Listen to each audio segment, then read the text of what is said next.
Que mais? A cultura organizacional, ela não apenas interfere no modelo de gestão de pessoas, mas é influenciada por ele. Um dos principais papéis desse modelo de gestão é reforçar dois elementos: a concepção de trabalho vigente e o valor conferido ao ser humano, que são pressupostos da cultura organizacional. Isso diferencia e molda os padrões de comportamento percebidos do seio da organização. As práticas de recursos humanos, ao mesmo tempo, refletem por quê? Refletem as características culturais, porque cultura organizacional, você vai ver na aula, é um conjunto de valores predominantes, crenças que imperam ali, mitos, ritos, rituais, cerimoniais, normas de conduta que diferenciam uma organização da outra. Ou seja, é a forma pela qual a organização se relaciona com pessoas, internas e externas. E essa coisa de a organização se relaciona, a gente já falou em outra aula, mas a gente vai voltar aqui. É uma visão antropomórfica da organização, como se a organização fosse uma pessoa. Mas claro que isso é manifestado pelas ações das pessoas que participam da organização. Então, as práticas de recursos humanos refletem essa cultura. Elas são elaboradas de forma a refletir isso aqui. Reproduzem essa cultura, ou seja, fazem com que isso seja reforçado e reproduzido. E legitimam, fazendo com que elas sejam, com que as características culturais, essas aqui, sejam aceitas. Provocam a aceitação daquilo como, aspas, normal, como coisas normais e aceitáveis. Tá legal? Então a cultura não só influencia, como recebe influência do modelo de gestão. O que mais? A estrutura organizacional. A estrutura organizacional, que é a forma pela qual a organização é montada, e aqui cabe um outro paralelo, que é o seguinte: exemplo, a forma mais convencional de se montar uma organização é de forma departamental. O que é isso? Você tem uma tarefa organizacional a ser levada a cabo e você distribui isso por departamentos. Departamentos de marketing, departamento de vendas, departamento administrativo financeiro, departamento de TI, departamento jurídico e assim por diante. O que significa? Por que isso é visão funcional?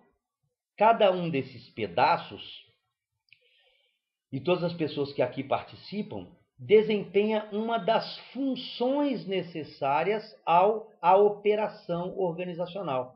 Qual é a característica disso? A especialização aqui é por função. Em cada coluna dessa, em cada vertical dessa, você tem pessoas que se especializaram nesta função organizacional.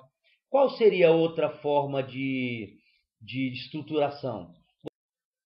Você poderia estruturar sua empresa baseado num outro critério. Por exemplo, numa visão de aqui está o pessoal especializado em pessoa física, aqui está o pessoal especializado em pessoa jurídica, aqui está o pessoal especializado em governo.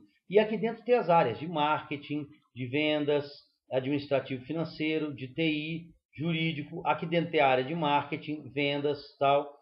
Na aula de estrutura organizacional, que é quando a gente, lá na parte de administração pública, que na verdade não é um item de administração pública, mas de administração geral, que foi inserido nesse edital na parte de administração pública, no edital do MPU 2010, você vai ver que é uma outra forma de estruturar. Você poderia estruturar a sua organização por localização geográfica. Aqui a galera da região centro-oeste e sudeste, aqui a região da galera sul, aqui a região da galera norte e nordeste.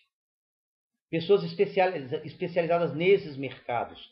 Não importa qual seja a forma, e aí é o que diz o nosso slide, quando você tem uma estrutura organizacional baseada em departamentos, ou seja, elas são explicitamente orientadas para a cadeia de comando e controle, você tem modelos de gestão igualmente segmentados e restritivos.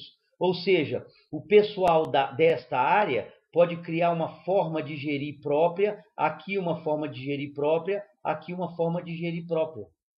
Por outro lado, existem as empresas matriciais.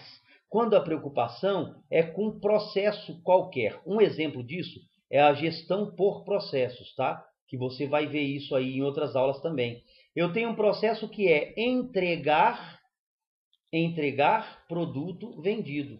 Essa coisa pode envolver pessoas de várias dessas áreas e você cria uma visão matricial da organização. Ou seja, esta área participa nesse processo, participa também nesse processo, participa também nesse processo. Então você começa a ter uma visão matricial da organização. Você vê que aqui, ó, existe uma matriz onde em cada cruzamento desse de processo com área, você tem isso. Qual é a característica aqui? A estrutura de comando não é tão imperativa assim. Nas estruturas matriciais, onde se montam unidades de negócio, ou uma estrutura em rede, ou uma estrutura por projetos, as práticas de RH exige-se que as práticas de RH expressem a empresa como uma totalidade e não como núcleos verticalizados de atuação. Quais são os novos componentes acrescentados aí? Novas formas de remuneração, novos processos de treinamento, novos recrutamentos. Resumindo a ópera, porque é uma aula de introdução, a estrutura organizacional, a forma como a estrutura é montada, também influencia o processo, o modelo de gestão de pessoas. A gente continua no próximo pedaço fazendo um resgate histórico dos modelos de gestão de pessoas, ou seja, como eles evoluíram no decorrer do tempo. Até daqui a pouco.